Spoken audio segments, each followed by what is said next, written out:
그 고을에서 잡아먹혔다는 말은 꼭 짐승이 이를 드러냈다는 뜻은 아니었다. 밤이 깊어질수록 사람들 입에서 그 말은 술기운처럼 불어나고 헛웃음처럼 흘러나왔다.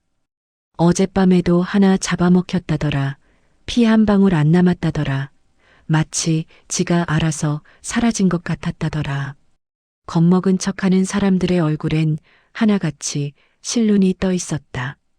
말로는 무섭다 하면서 속으론 궁금해 죽겠다는 눈빛이었다. 사람들이 수군댄 이름은 늘 같았다. 주막주모 월선. 40을 넘긴 여인이었으나 허리는 여전히 살아있었고 웃을 땐 눈꼬리가 느리게 접혀 사람 마음을 쓸데없이 풀어놓게 만들었다. 손목에 찬 은팔찌가 떡판을 두드릴 때마다 짤랑거렸고 그 소리만 들어도 사람들은 침을 꿀꺽 삼켰다. 떡을 치대는 월선의 손은 힘을 줄 땐 과감했고 풀 땐 미련이 없었다. 반죽이 손에 눌렸다가 다시 부풀어 오르는 모습은 묘하게도 사람의 숨결 같았다. 월선이 사람을 잡아먹는다는 밤마다 남자. 하나쯤은 주막 뒤뜰에서 삼켜버린다는 말은 사실 반은 농담이었고 반은 바람이었다. 사람들은 겁을 핑계 삼아 자기 마음속 욕심을 슬쩍 밀어넣었다. 나라면 잡아먹혀도 좋겠다고, 한번 물려는 보고 싶다고, 살살 깨물든 꿀꺽 삼키든 상관없다고. 술상 위로 웃음이 굴러다녔다. 누군가는 헛기침을 했고 누군가는 술잔을 들이켰다. 잡아먹히려면 먼저 맛이라도 있어야 한다는 농담에 그래도 한 입쯤은 베어 물어볼 만하지 않냐는 말장난에 주막이 웃음바다가 되었다. 그런 소문을 가장 진지하게 들은 이는 새로 부임한 서리 윤도령이었다. 그는 아직 젊었지만 웃을 때마다 어딘가 비어 보였고 술잔을 들면 꼭 한숨이 먼저 나왔다.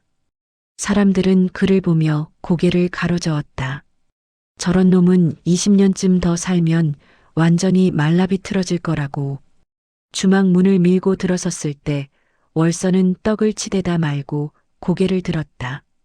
손에 묻은 밀가루를 털지도 않고 그냥 그 자세로 윤도령을 쳐다봤다.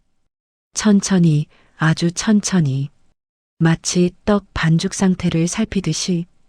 윤도령은 그 시선에 묘하게 긴장했다. 마치 자기가 떡판 위에 놓인 것 같은 기분이었다. 아이고, 관청 냄새가 진하게 나네. 얼굴이 말라있군요. 이런 상이 딱 잡아먹히기 좋아요. 그 말에 주막 안이 웃음으로 찼다. 하지만 윤도령은 웃지 못했다. 왠지 그 말이 자기 속을 들여다본 것 같았기 때문이다. 월선이 낄낄 웃자 주막 구석에서 누군가 중얼거렸다. 저러다 저 서리나리도 한 입에 꿀꺽이겠다고, 한 입에는 무슨 천천히 씹어 먹어야 맛이라고. 월선은 떡을 접시에 담으며 말했다. 나리, 떡 드실래요? 오늘 건 특히 쫀득해요. 입에 넣으면 잘 안 떨어져요. 윤도령은 귀가 붉어졌다. 윤도령은 그날 이후 이틀에 한 번꼴로 주막을 찾았다. 술을 많이 마시는 것도 아니었고 늦게까지 눌러앉는 것도 아니었다. 그저 떡이 익는 냄새와 월선의 손놀림을 보고 있으면 가슴 한켠이 괜히 느슨해졌다. 월선의 손은 묘했다.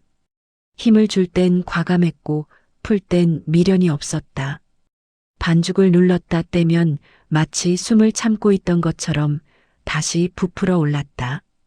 그 모습을 보면 윤도령은 이상하게도 자기 가슴이 함께 숨을 쉬는 것 같았다.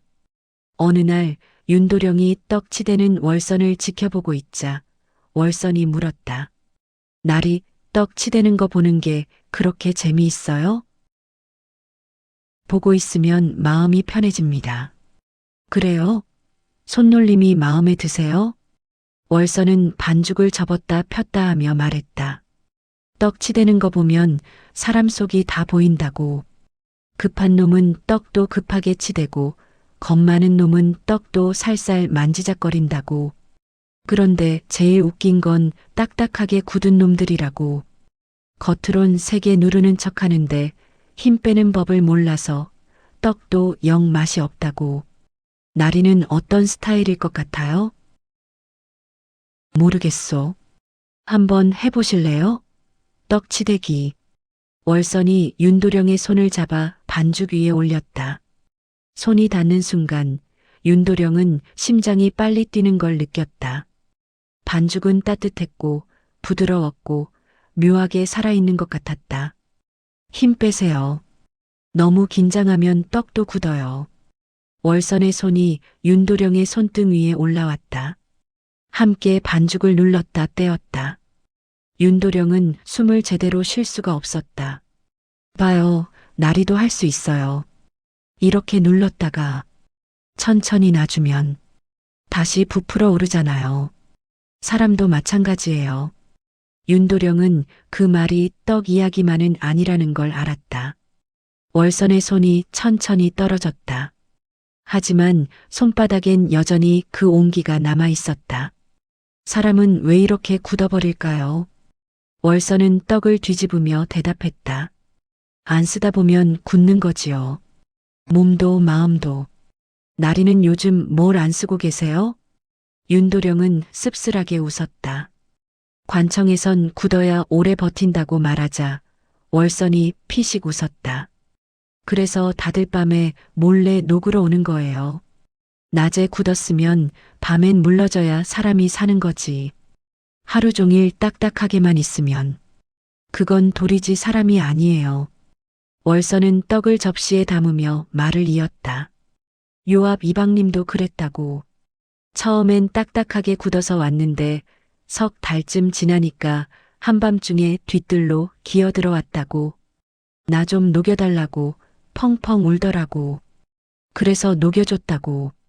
떡 몇 개 먹이고 술 한 잔 따라주고 등 한 번 두드려줬더니 사람이 됐다고. 녹인다는 게 구체적으로 어떻게? 윤도령이 조심스럽게 묻자 월선이 웃었다. 궁금해요? 나리도 녹고 싶어요? 아니, 그게 아니라. 거짓말. 얼굴에 다 써 있는데. 나리도 언젠간 여기 뒤뜰로 기어올 거예요. 윤도령은 자기 모습이 그려졌다. 그 이방은 어디로 갔냐고 묻자 월선은 다른 고을로 갔다고 했다. 가기 전에 절을 하더라고. 주모 덕분에 사람이 됐다면서. 떡이나 치대는 계집한테 절을 하다니 우습지 않냐고 웃었다. 우습지 않소. 월선이 윤도령을 빤히 쳐다봤다. 나리도 지금 녹고 싶어서 온 거예요? 아니면 그냥 떡이 좋아서? 떡이 좋아서입니다. 거짓말. 나리 눈빛이 떡만 보는 게 아니거든요. 윤도령은 대답하지 못했다. 그날 밤도 주막 뒤뜰로 한 사내가 들어갔다. 술에 취한 얼객, 어깨에 힘이 잔뜩 들어간 꼴이었다. 월선은 그를 받아들였다. 뒤뜰 어둠 속으로 두 사람의 그림자가 겹쳐졌다가 사라졌다. 다음 날 그 사내는 보이지 않았다. 흔적도 없었다. 사흘 뒤 윤도령은 결국 물었다. 주모, 정말 사람을 잡아먹는 겁니까? 나리는 왜 그게 궁금해요? 혹시 나리도? 월선이 떡판을 두드리며 웃었다. 사람은 스스로 물어뜯길 자리를 내줘야 잡아먹히는 법이에요. 억지로 뜯어먹으면 그건 그냥 싸움이지. 나리는 아직 자리를 안 내주잖아요. 그럼 그들은 왜 자리를 내줬냐고 묻자 월선은 대답했다. 다들 이유가 있다고. 어떤 놈은 빚 때문에, 어떤 놈은 여편네 때문에, 어떤 놈은 그냥 자기가 싫어서. 나리는요? 무슨 이유로 자리를 내줄 것 같아요? 윤도령은 입을 다물었다. 그날 밤 윤도령은 주막 뒤뜰에 혼자 서 있었다. 달빛은 밝았고 괜히 마음이 들떠 잠을 이룰 수 없었다. 관청에선 내일 새벽 일찍 조회가 있다 했지만 발이 주막 쪽으로 저절로 움직였다. 뒤뜰엔 달빛만 가득했고 떡 익는 냄새가 바람을 타고 흘러왔다. 윤도령은 자기가 왜 여기 서 있는지 알 것 같으면서도 모르겠었다. 월서는 떡을 식히며 그를 보았다. 결국 왔네요. 도망치듯 사라진 사람들은 어디로 간 겁니까? 월서는 떡 하나를 집어들었다. 손가락으로 떡을 천천히 눌렀다가 놓았다. 떡이 다시 부풀어 올랐다. 떡 하나 주면 안 잡아먹지. 윤도령은 웃었다. 그 말이 왠지 다르게 들립니다. 어떻게요? 마치 떡을 안 주면 잡아먹겠다는 것 같기도 하고 떡을 주면 더 먹고 싶어질 것 같기도 하고. 월선이 피식 웃었다. 똑똑하네요. 알고 보면 둘 다 맞아요. 떡 하나로 만족할 사람이 어디 있겠어요. 월선은 떡을 윤도령의 손에 쥐어주었다. 떡은 따뜻했고 손바닥에 달라붙을 것 같았다. 사람들이 착각해요. 잡아먹힌다는 게 무섭다고. 무섭지 않습니까? 진짜 무서운 건 아무도 안 잡아먹어주는 인생이에요. 아무도 나한테 관심 없고 아무도 날 삼키려 하지 않고 그냥 투명하게 살다가 투명하게 죽는 거. 그게 제일 무서운 거예요. 윤도령은 떡을 베어 물었다. 쫀득했고 치아에 달라붙으며 작고 씹게 만들었다. 입안 가득 단맛이 퍼졌다. 맛있어요? 예. 입에 잘 붙죠? 떡이 그래요. 한번 붙으면 잘 안 떨어져요. 사람도 마찬가지예요. 월선은 윤도령 가까이 다가섰다.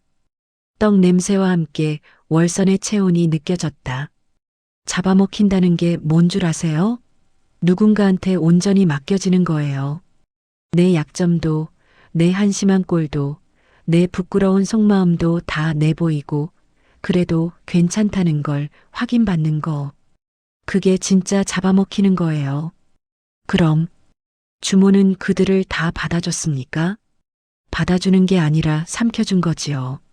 속까지 다 들여다보고, 씹어주고, 소화시켜준 거예요. 그래야 새로 태어나거든요. 윤도령은 그 말에 자기 가슴이 들킨 기분이 들었다. 저도 삼켜주시겠습니까? 월선은 한참 그를 바라봤다. 나리는 아직 아니에요. 왜죠? 아직 배가 안 고프거든요. 진짜 배고파야 떡 맛을 알아요. 나리는 아직 배부른 척하고 있어요. 만약 정말 배가 고파지면 그땐 나리가 알아서 찾아올 거예요. 기어서라도. 월선이 떡 하나를 더 내밀었다. 이거 하나 더 드세요. 오늘 건 특히 부드러워요. 입에 넣으면 그냥 녹아버려요. 윤도령은 떡을 받아들었다. 손이 떨렸다. 그날 밤 그는 처음으로 아무 계획 없이 자리에 누웠다. 천장을 보며 생각했다.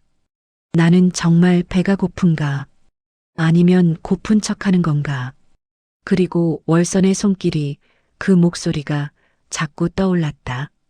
며칠 후 사라졌던 사람들이 다른 고을에서 발견되었다는 소문이 돌았다. 놀랍게도 다들 이전보다 훨씬 사람다워 보였다. 눈빛이 살아있었고 걸음걸이에 힘이 있었다. 집으로 돌아간 장정은 아내 앞에서 처음으로 울었다 했고 떠돌이 광대는 자기 이름을 걸고 무대에 섰다 했다.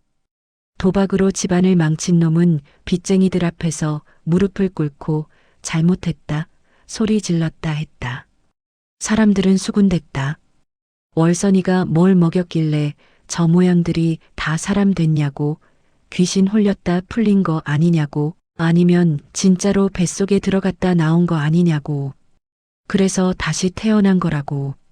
윤도령은 월선에게 물었다. 그들을 왜 돌려보냈소? 잡아먹는 건 끝이 아니니까요. 잡아먹고 씹고 삼키고 소화시켜서 다시 내보내야 의미가 있지요. 그냥 삼키기만 하면 그건 욕심이에요. 그럼 나는? 월선은 그를 한참 바라보다 말했다. 도령나리는 아직 잡아먹히길 원할 뿐 자기 걸 내려놓을 생각은 없어요. 윤도령은 말문이 막혔다. 무슨 나리는 위로받고 싶어 하잖아요. 근데 위로받으면서도 자기 자존심은 안 내려놓으려 해요. 가면은 쓴 채로 껴안겨 주길 바라는 거예요. 그건 안 돼요. 다 벗어야 해요. 윤도령의 얼굴이 붉어졌다. 여기 남으면 안 됩니까? 여긴 도망치는 곳이 아니에요.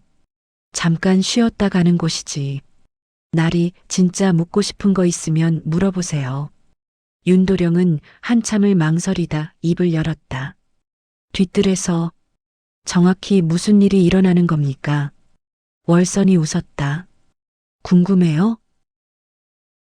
예. 나리도 한번 경험해 보실래요? 그럼 알게 될 거예요. 그건 무서워요? 아니면 기대돼요? 윤도령은 대답하지 못했다. 그 말은 윤도령의 속을 정확히 찔렀다. 그는 화가 났다. 자기가 뭘 숨기고 있는지도 뭘 내려놓아야 하는지도 모르면서 월선은 다 아는 것처럼 말했다. 주모는 저를 잡아먹을 생각이 없는 겁니까? 없어요. 아직은. 왜죠? 나리는 아직 날 것이거든요. 날 것은 소화가 안 돼요. 제대로 익어야 해요. 월선은 떡판을 두드리며 말을 이었다. 익을 때까지 기다려야 해요. 억지로 먹으면 체해요. 나리도 체하고 싶지 않죠? 윤도령은 그날 밤 술을 마셨다. 혼자서 주막 구석에서 아무 말 없이. 월선은 그를 내버려뒀다. 하지만 가끔씩 떡을 내왔다. 따뜻한 떡을, 쫀득한 떡을, 입에 달라붙는 떡을. 보름이 지났다. 윤도령은 관청일이 손에 잡히지 않았다. 서류를 보다가도 떡 냄새가 났고 사람들과 이야기하다가도 월선의 목소리가 들렸다. 떡판을 두드리는 소리가, 은팔찌 짤랑거리는 소리가 자꾸만 귓가에 맴돌았다. 밤이면 뒤뜰 쪽을 바라보게 됐고 월선이 누군가를 받아들이는 모습을 상상하게 됐다. 그게 질투인지 궁금증인지 알 수 없었다. 그날 밤 월선은 마지막 떡을 내놓았다. 이건 씹기 힘들 거예요. 왜죠? 진짜 내 속을 씹어야 하거든요. 윤도령은 천천히 떡을 씹었다. 턱이 아팠다. 이상하게도 떡이 씹히지 않았다. 계속 질겼고 끈적했고 삼켜지지 않았다. 마치 자기 마음을 씹는 것 같았다. 이게 뭡니까? 날이 마음이에요. 굽고 질기고 삼켜지지 않는. 윤도령은 눈물이 났다. 억지로 삼키려 했지만 목이 막혔다. 뱉어도 돼요. 안 됩니다. 왜요? 이게 제 거니까요. 제가 씹어야 하니까요. 윤도령은 결국 떡을 다 씹어 삼켰다. 뱃속이 묵직했다. 그리고 이상하게도 마음은 가벼웠다. 월선이 다가와 그의 등을 두드렸다.